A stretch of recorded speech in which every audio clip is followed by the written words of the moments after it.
All right, you guys, we are back at the hotel after an amazing day. Oh my gosh, this day has been so much fun. So today was actually our first day at the parks, first of 5.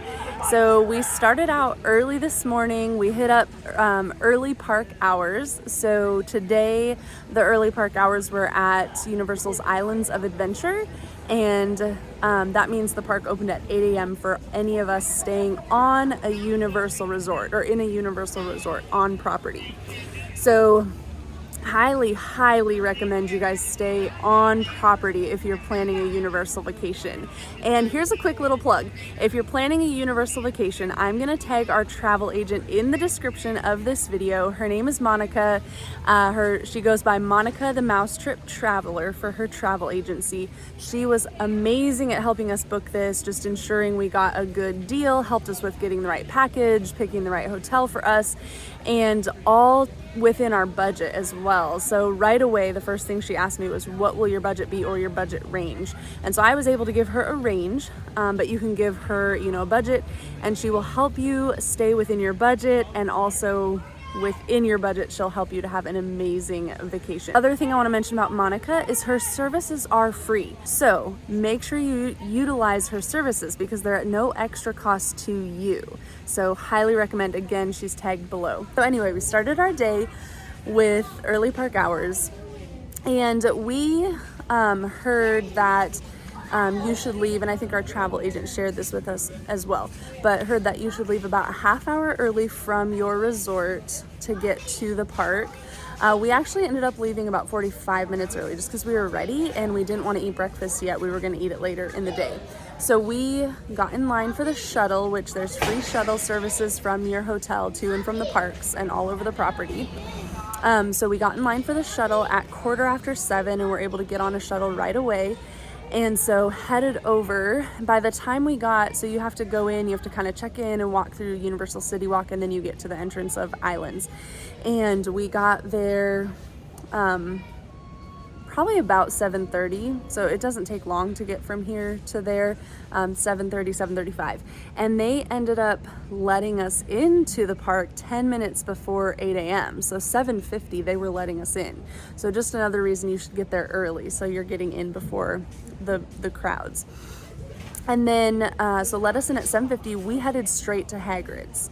So the line for Hagrid's, like the queue, it's very long because Hagrid's gets really high wait times, like over 200 minutes or up to 200 minutes wait time sometimes.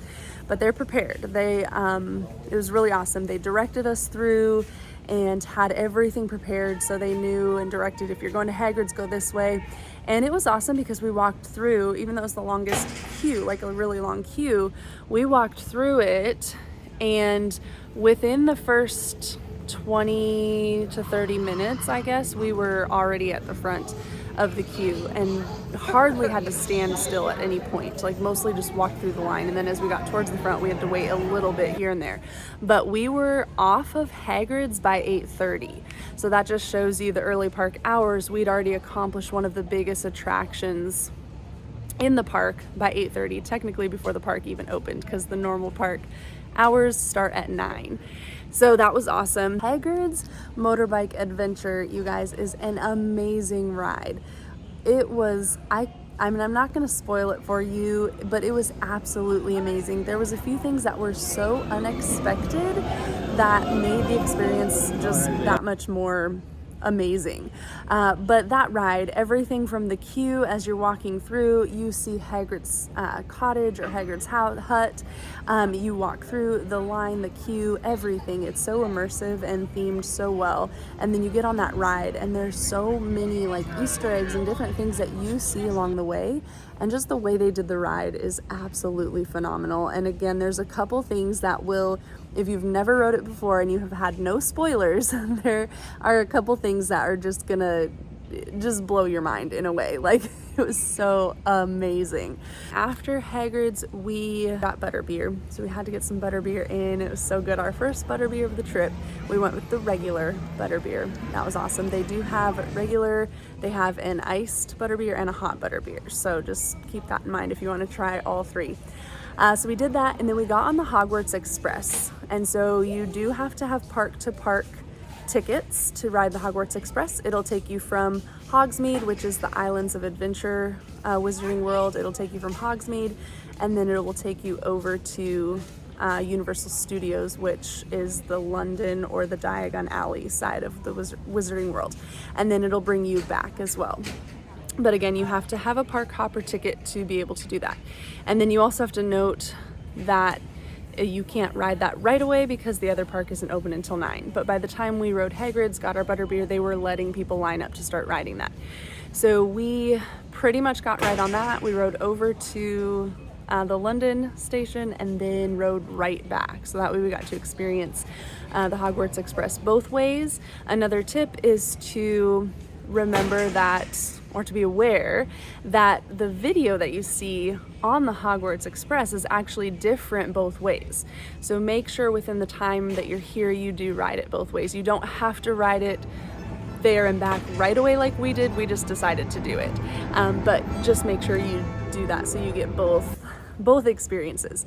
The other thing though, if you are available to just do it right away, this was awesome. By the time we got over to the London station, which is on the Diagon Alley side, there was like no one there. So we turned right back around to ride it. We got to walk through the queue with no one there, got to get some good footage. We also got to get a little video of me walking through platform 9 3/4, which is a must for any of you Harry Potter fans. And that was just really convenient to do with nobody there. Because in the queue, there's like a place where you want your person taking the video to be, because it kind of, they have a, I don't know how you describe it.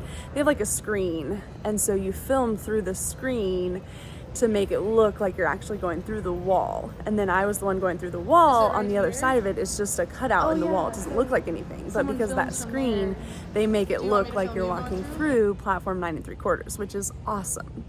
So that was really cool to be able to do that without a lot of people around, because the way the line goes is you might get around the corner and then realize, oh, I want a video of this. So someone in your party has to go back around to the other side of the screen. So just keep that in mind. If you are able to do all of that early before the crowds start coming in, I would maybe plan to do so, especially if those things are important to you, like getting that video, because I think that's really cool. So that's what we did. And then when we got back to Islands, it was time for us to go have our breakfast. We did book through, and our travel agent helped us do this. It's also just on the Universal website, but we did book the Harry Potter breakfast at the Three Broomsticks. Now, one thing I'll let you know, and you can take this or leave this, but we realized that we probably didn't have to book the breakfast. I mean, it was kind of nice because we paid ahead and it was just taken care of. But when we got to the Three Broomsticks, we just walked up and we just went in with everyone else, and we had to wait in the same line as them as well, which it wasn't busy. We didn't wait long at all, but we weren't put in like a separate line for people that made reservations or anything like that. So you may just decide that you don't need to make that reservation and just plan when you want to go have your breakfast.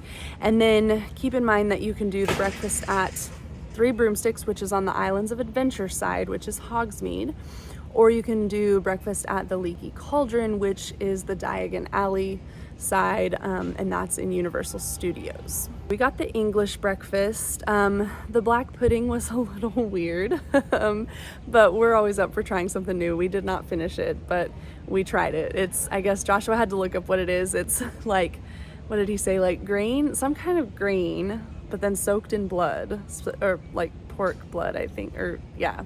So it was a little weird, but everything else was absolutely delicious.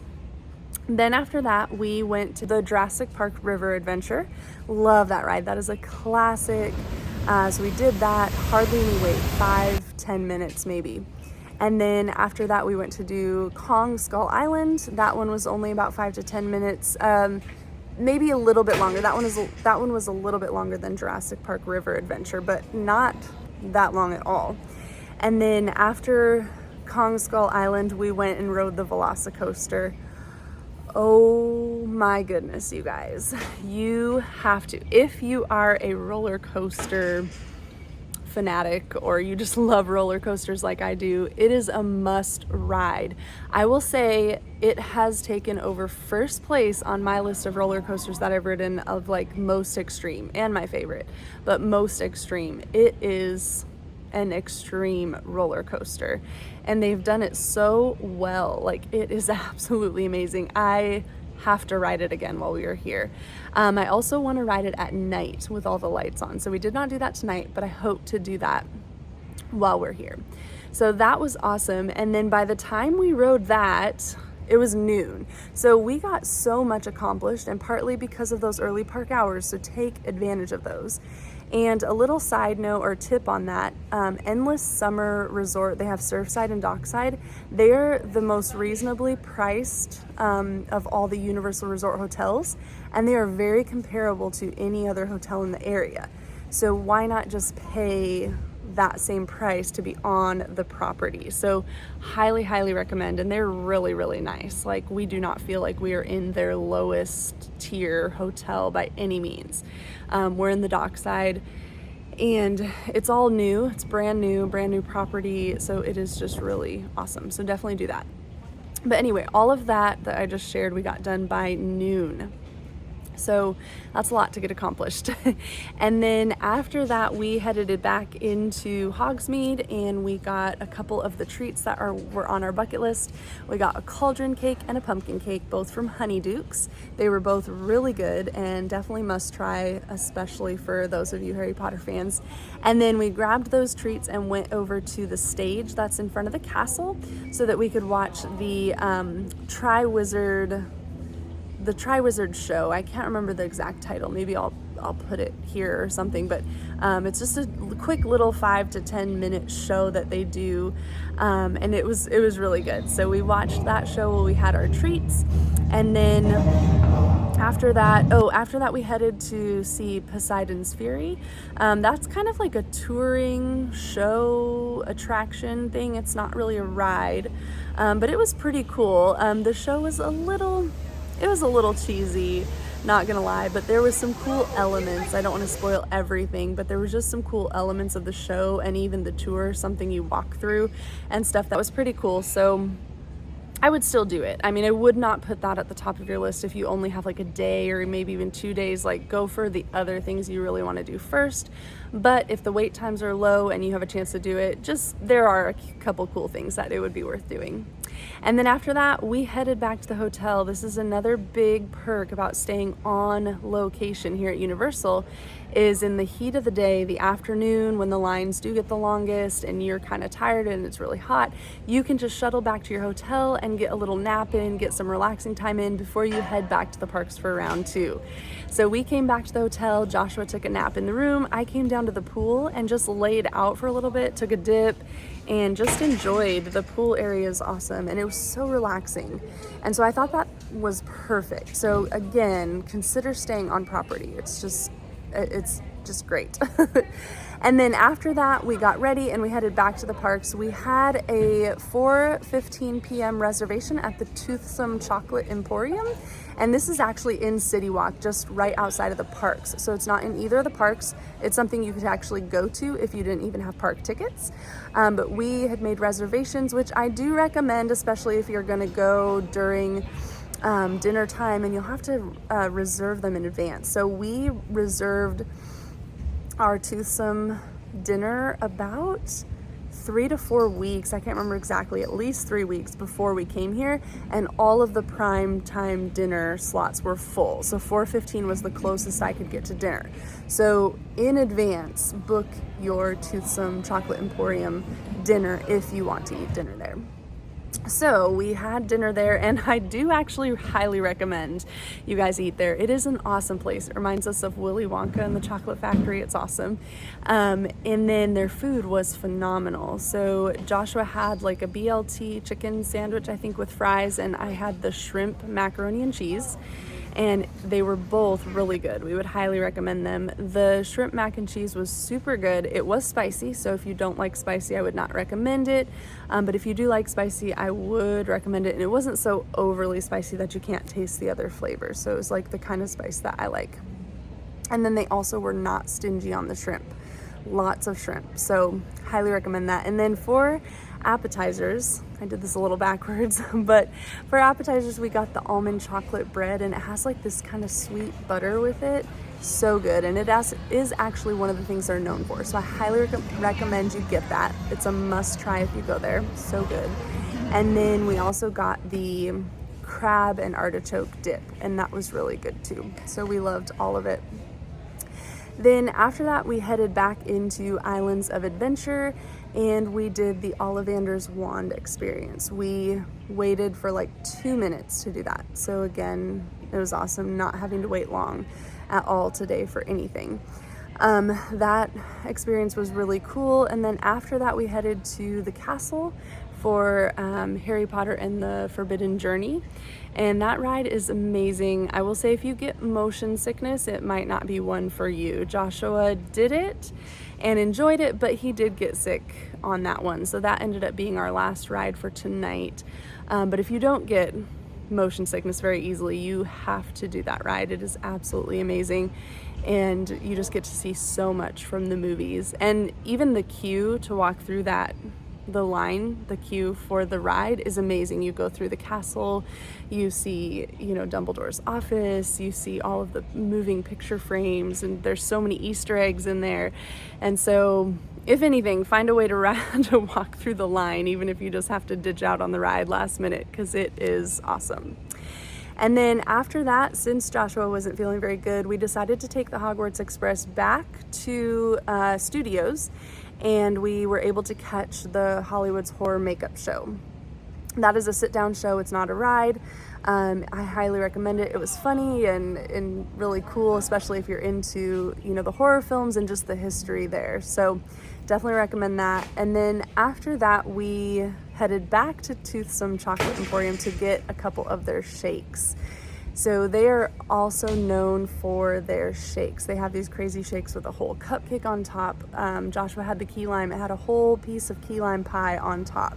So those crazy, awesome, Instagram-worthy shakes, that's what they have there. So make sure you get one of those while you're here for your trip. But we grabbed ours, and then we headed back into Islands and headed back towards the Hogwarts Castle to see the light show at the end of the night. And tonight, I don't know if it's always like this, but tonight they did one at 8:40 and one at 9 p.m. And the parks closed down at 9 p.m. So it would be something that you would end your day with. And I highly, highly recommend that. It was really awesome. And if you're, of course, Harry Potter fans, it gives you all the feels. I think they have different shows that they go through, but tonight they went through one that really highlighted each of the different houses, and the Sorting Hat kind of started off the show. And then there's a little bit of fireworks, and just they project lights all over the side of the castle, and it's just really, really awesome.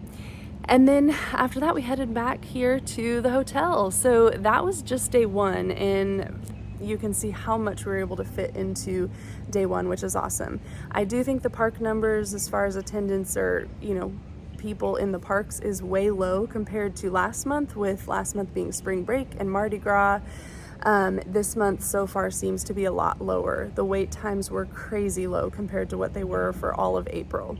So I don't know if it's like this every year, but beginning of May seems to be a great time to come. All right, you guys, well, we are wrapping up our night. We're gonna try to get as much sleep as we can, and tomorrow is Volcano Bay, and we will share that with you, and hopefully I'll have some good tips for you to plan your Volcano Bay time. So, all right, you guys, we'll talk to you in the next one. Bye.